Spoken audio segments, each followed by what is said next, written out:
J'ai travaillé comme gardien dans une école primaire pendant près de 5 ans et j'étais généralement dans l'équipe de nuit. Je pointais vers 22 heures et je restais jusqu'à un peu avant le lever du soleil lorsque les bus commençaient à arriver. Au début, j'aimais vraiment ce travail. Je n'avais pas à m'occuper des enfants qui couraient dans les couloirs, des professeurs qui se plaignaient de choses ou de qui que ce soit, en fait. Le silence ne me dérangeait pas et j'aimais être laissé seul pour faire mon travail.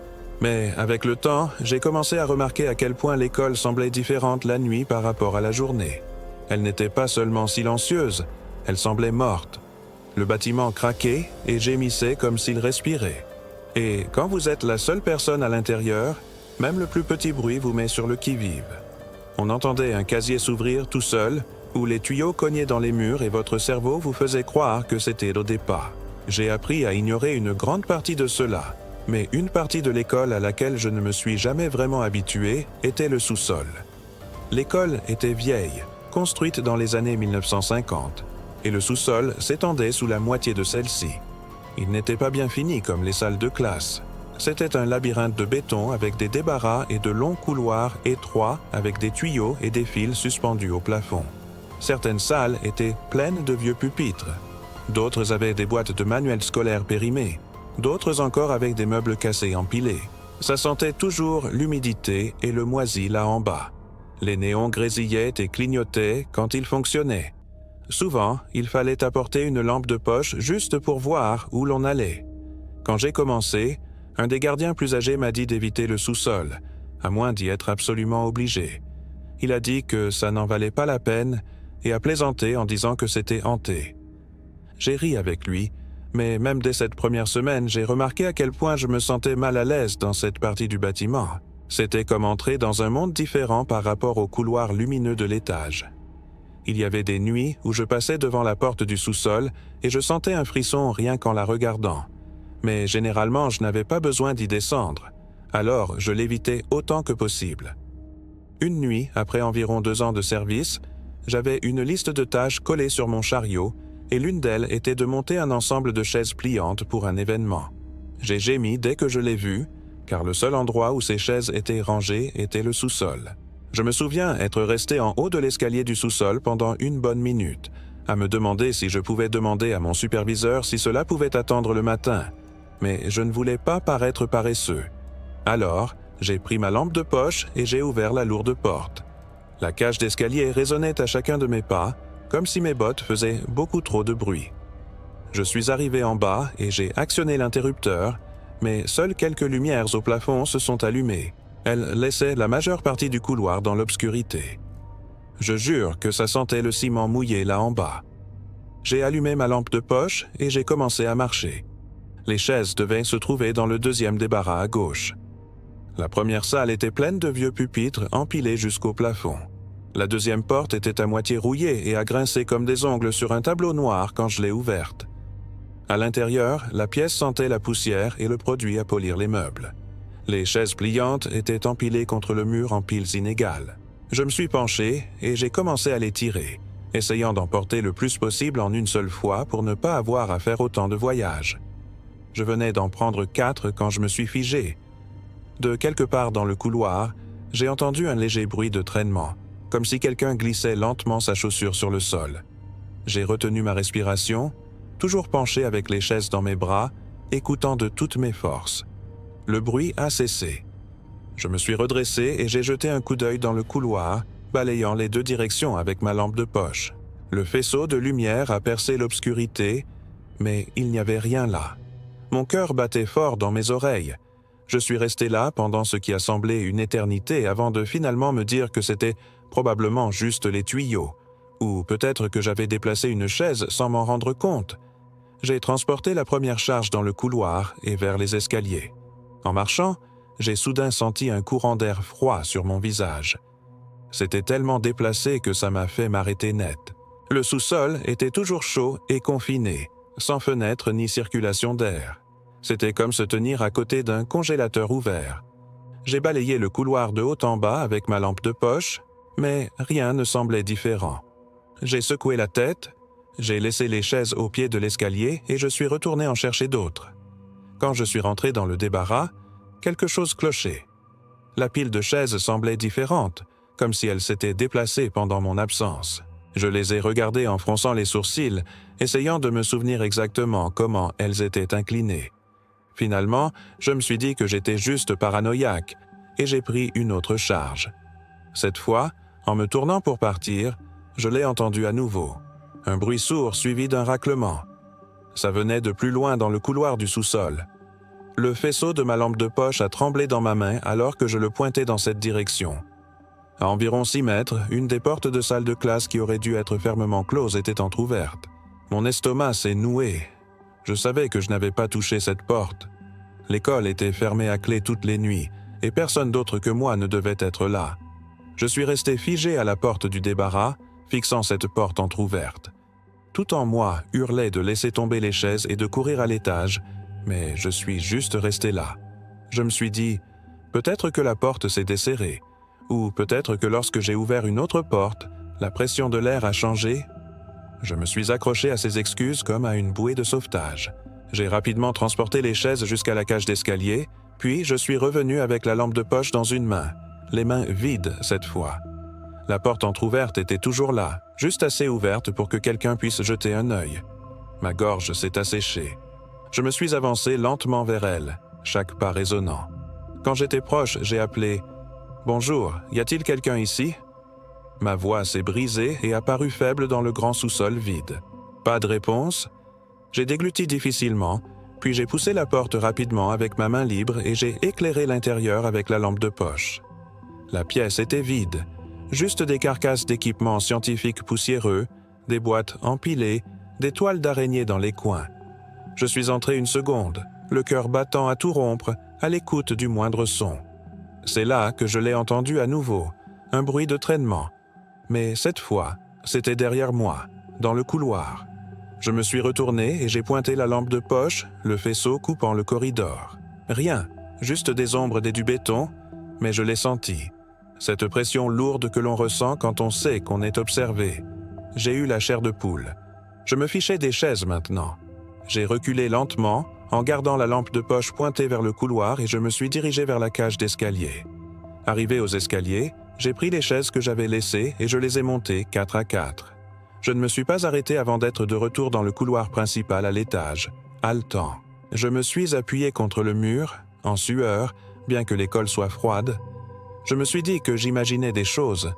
C'était peut-être des rats ou des conduites d'eau, mais je ne pouvais pas expliquer la porte entr'ouverte. J'ai verrouillé la porte de la cage d'escalier derrière moi, même si je n'étais pas censé le faire, et je ne suis pas retourné en bas pour le reste de la nuit. Une semaine plus tard, je nettoyais le couloir juste au-dessus des escaliers du sous-sol quand je l'ai entendu à nouveau. 3 coups sourds et forts, espacés régulièrement, comme si quelqu'un frappait le mur avec son poing. La serpillière m'a glissé des mains, l'eau dégoulinant sur le carrelage. Je me suis figé et j'ai écouté. Puis j'ai entendu la porte du sous-sol trembler comme si quelqu'un l'avait poussée de l'autre côté. Mon sang s'est glacé. Je ne l'ai pas ouverte. Je suis resté là, agrippant le manche de la serpillière jusqu'à ce que le bruit cesse. Après cela, j'ai refusé de descendre seul au sous-sol. Si quelque chose devait être monté, j'attendais qu'un autre gardien soit là. Je n'ai jamais raconté aux autres ce que j'avais entendu car je savais qu'ils riraient ou me diraient que c'était le prétendu fantôme. Mais je sais ce que j'ai ressenti et je sais ce que j'ai entendu. Encore aujourd'hui, quand je pense à ces pas lents qui traînaient derrière moi, j'ai la nausée. J'ai travaillé comme gardien dans un lycée pendant 3 ans. J'étais le plus jeune de l'équipe, donc la plupart du temps, je me retrouvais avec les services de nuit. Le bâtiment était immense, 4 étages et 2 gymnases. Et la nuit, quand il était vide, il ressemblait à un labyrinthe géant. La règle était d'aller étage par étage, salle par salle, pour éteindre les lumières, vider les poubelles et fermer les portes à clé. En général, il fallait toute la nuit pour tout couvrir, et si on essayait de se dépêcher, on manquait quelque chose. Un vendredi soir, je travaillais seul parce qu'un des autres gardiens s'était absenté pour cause de maladie. Normalement, nous travaillions en binôme, donc je n'avais pas l'habitude d'être le seul de service. Au début, le service était normal. J'ai commencé au premier étage, en vidant les poubelles, en nettoyant les surfaces et en passant la serpillière dans les couloirs. Les lumières de certains des vieux couloirs clignotaient, ce qui faisait danser les ombres, mais je me suis dit que c'était juste le bâtiment qui travaillait. Vers minuit, je suis monté au 3e étage. Cet étage m'a toujours donné un mauvais pressentiment car il était plus silencieux que les autres. Il y avait beaucoup de vieilles salles de classe qui n'étaient ni plus utilisées. Certaines étaient fermées en permanence et d'autres n'étaient que des débarras remplis de livres poussiéreux, de meubles cassés et de vieux équipements de laboratoire. En marchant dans le couloir, je suis passé devant les casiers. Le cliquetis métallique des portes et l'écho de mes bottes sur le carrelage m'ont fait sursauter plusieurs fois. Je n'arrêtais pas de me répéter que c'était normal. J'étais à mi-chemin du nettoyage d'un des couloirs principaux quand j'ai remarqué qu'une porte, à environ 6 mètres de distance, était ouverte. Cela a immédiatement attiré mon attention car j'avais déjà vérifié toutes les salles plus tôt dans la soirée et toutes les portes étaient fermées à clé. Mon premier réflexe a été de passer rapidement devant et de l'ignorer. Mais quelque chose m'a fait m'arrêter. J'ai appuyé la serpillière contre le mur et j'ai marché lentement, en essayant de faire le moins de bruit possible. La porte était l'une de ces vieilles portes de salle de classe en bois avec une fenêtre carrée en verre. Je l'ai poussée lentement, éclairant l'intérieur avec ma lampe de poche. La pièce semblait vide. Les pupitres étaient empilés le long des murs et il y avait des boîtes dans les coins. Rien ne semblait déplacé à première vue, mais j'ai alors remarqué qu'une des boîtes près du mur du fond avait été déplacée.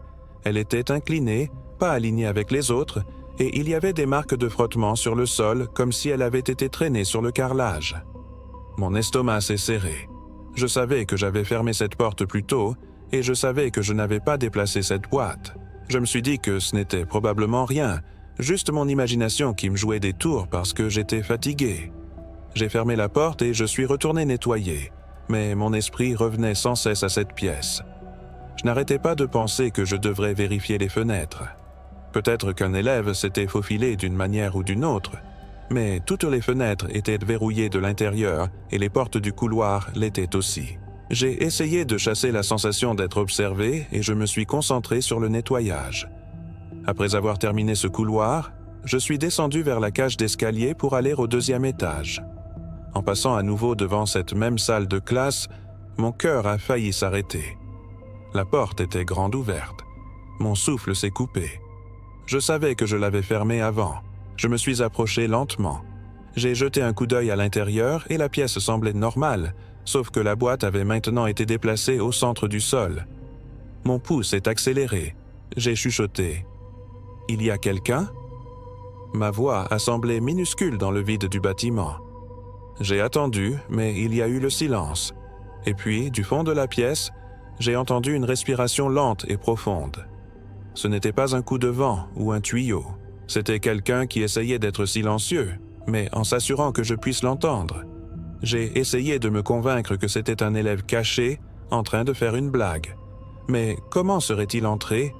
J'étais le seul qui devait être là, et toutes les portes étaient fermées à clé. J'ai claqué la porte et j'ai couru le long du couloir jusqu'à la cage d'escalier. Mon cœur martelait et la sueur coulait dans mon dos. Je suis resté pressé contre la porte de la cage d'escalier, à écouter. Je me suis demandé si je devais appeler mon superviseur, même si je détestais le déranger au milieu de la nuit. Finalement, je l'ai fait. Quand il a répondu, je lui ai raconté ce qui se passait, en essayant de garder ma voix stable. Il a dit qu'il serait là dans 20 minutes. Ces 20 minutes ont semblé durer des heures. Je suis resté aussi loin que possible de cette salle, jetant des coups d'œil par-dessus mon épaule toutes les quelques secondes. Finalement, il est arrivé. Nous sommes montés ensemble. Il avait une grande lampe de poche et est entré directement dans la salle de classe. La boîte était toujours au milieu du sol. Nous avons vérifié partout. Les placards, sous les tables, derrière les pupitres, il n'y avait rien. Il a suggéré que j'étais juste fatigué ou que j'imaginais des choses. Je n'ai pas discuté, mais je savais ce que j'avais entendu. Cette respiration lente et lourde. J'ai essayé de finir le reste de mon service avec lui, mais je n'arrêtais pas de regarder cette salle de classe. Le couloir semblait plus froid et plus oppressant que jamais. Même balayer et nettoyer ne me distrayait pas. Chaque fois que je passais devant un casier, je m'attendais à ce qu'il s'ouvre. Chaque ombre ressemblait à une personne debout juste hors de vue. Des semaines plus tard, alors que je travaillais avec un autre gardien, il m'a raconté qu'il y a des années, un élève avait été surpris caché dans cette salle de classe pendant la nuit. Ils s'étaient faufilés pour faire une blague, mais cela avait tellement effrayé le personnel qu'ils n'ont plus jamais utilisé cette salle. Cela avait du sens, mais n'expliquait pas la respiration que j'ai entendue cette nuit-là. Il n'y avait personne d'autre dans l'école. J'ai terminé mon service et je suis parti. Mais chaque fois que j'y pensais, mon estomac se tordait. J'ai commencé à prendre des précautions supplémentaires. Je m'assurais que toutes les portes étaient bien fermées à clé en passant. Je gardais ma lampe de poche pointée vers le sol et je restais près de la cage d'escalier si je devais passer par ce couloir. Des mois plus tard, j'ai eu un autre service de nuit seul. J'ai évité ce 3e étage aussi longtemps que possible. Quand j'ai finalement dû y monter, je me suis déplacé aussi vite que j'ai pu. Je n'arrêtais pas de penser que j'allais l'entendre à nouveau. La sensation d'être observé n'a pas disparu. Même lorsque j'étais dans une salle loin de cette salle de classe, je sentais comme si des yeux étaient imposés sur moi. Chaque grincement du plancher me faisait sursauter. J'ai terminé mon service et je suis parti rapidement, sans jamais regarder en arrière. J'ai refusé de travailler à nouveau seul à cet étage. Même des années plus tard, je l'évitais chaque fois que je le pouvais. Je n'ai jamais su si c'était un élève caché ou autre chose, mais je n'oublierai jamais le son de cette respiration venant d'une salle de classe qui aurait dû être vide. Je peux encore l'entendre dans ma tête parfois.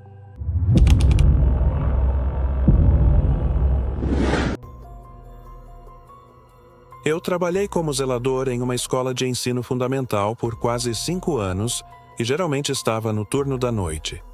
Eu batia o ponto por volta das 10 da noite e ficava até um pouco antes do sol nascer, quando os ônibus começavam a chegar.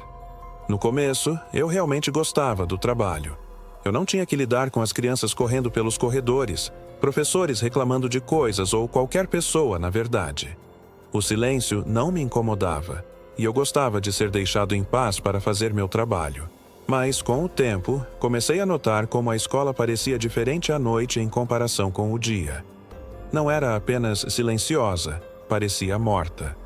O prédio rangia e gemia como se estivesse respirando. E quando você é a única pessoa lá dentro, até o menor som te deixa em alerta. Você ouvia um armário se abrir sozinho, ou os canos batendo nas paredes e seu cérebro te fazia pensar que eram passos. Aprendi a ignorar muito disso, mas uma parte da escola com a qual nunca me acostumei foi o porão. A escola era velha, construída na década de 1950, e o porão se estendia por baixo de metade dela. Não era bem acabado como as salas de aula. Era um labirinto de concreto com salas de armazenamento e corredores longos e estreitos com canos e fios pendurados no teto. Algumas das salas estavam cheias de carteiras velhas. Algumas tinham caixas de livros didáticos desatualizados. Outras tinham móveis quebrados empilhados. Sempre cheirava a úmido e mofo lá embaixo. As luzes fluorescentes zumbiam e piscavam quando sequer funcionavam. Muitas vezes você tinha que trazer uma lanterna só para ver para onde estava indo. Quando comecei, um dos zeladores mais velhos me disse para evitar o porão, a menos que fosse absolutamente necessário descer lá. Ele disse que não valia a pena o trabalho e brincou que era assombrado. Eu ri junto, mas mesmo naquela primeira semana, notei como me sentia desconfortável naquela parte do prédio. Era como entrar em um mundo diferente em comparação com os corredores iluminados do andar de cima. Havia noites em que eu passava pela porta do porão e sentia um arrepio só de olhar para ela, mas geralmente eu não precisava descer lá, então evitava sempre que possível. Uma noite, cerca de 2 anos no trabalho, eu tinha uma lista de tarefas colada no meu carrinho, e uma delas era trazer um conjunto de cadeiras dobráveis para um evento. Eu gemi assim que vi, porque o único lugar onde essas cadeiras eram guardadas era o porão. Lembro-me de ficar parado no topo da escada do porão por um bom minuto, apenas debatendo se poderia perguntar ao meu supervisor se poderia esperar até de manhã, mas não queria parecer preguiçoso. Então peguei minha lanterna e abri a porta pesada. A escadaria ecoava a cada passo que eu dava, como se minhas botas estivessem fazendo barulho demais. Cheguei ao fundo e acionei o interruptor, mas apenas algumas das luzes do teto acenderam. Elas deixaram a maior parte do corredor na escuridão. Juro que cheirava a cimento molhado lá embaixo. Liguei minha lanterna e comecei a andar. As cadeiras deveriam estar na segunda sala de armazenamento à esquerda. A primeira sala estava cheia de carteiras velhas empilhadas até o teto. A segunda porta estava meio enferrujada e rangeu como unhas em um quadro negro quando a abri. Lá dentro, a sala cheirava a poeira e lustramóveis. As cadeiras dobráveis estavam empilhadas contra a parede em pilhas desiguais. Eu me abaixei e comecei a puxá-las, tentando carregar o máximo que podia de uma vez para não ter que fazer tantas viagens. Eu tinha acabado de pegar 4 quando congelei. De algum lugar no corredor, ouvi um som suave de arrastar, como se alguém estivesse deslizando lentamente o sapato pelo chão. Prendi a respiração, ainda curvado com as cadeiras nos braços, ouvindo com toda a atenção. O som parou. Eu me endireitei e espiei para o corredor, iluminando com a lanterna em ambas as direções. O feixe de luz cortou a escuridão, mas não havia nada lá. Meu coração batia forte nos meus ouvidos. Fiquei ali pelo que pareceu uma eternidade antes de finalmente me dizer que provavelmente eram apenas os canos, ou talvez eu tivesse movido uma cadeira sem perceber. Levei a primeira carga para o corredor e em direção às escadas. Enquanto caminhava, de repente senti uma corrente de ar fria no meu rosto. Era tão fora de lugar que me fez parar no meio do passo. O porão era sempre quente e abafado, sem janelas e sem ar circulando. Aquilo parecia estar ao lado de um freezer aberto.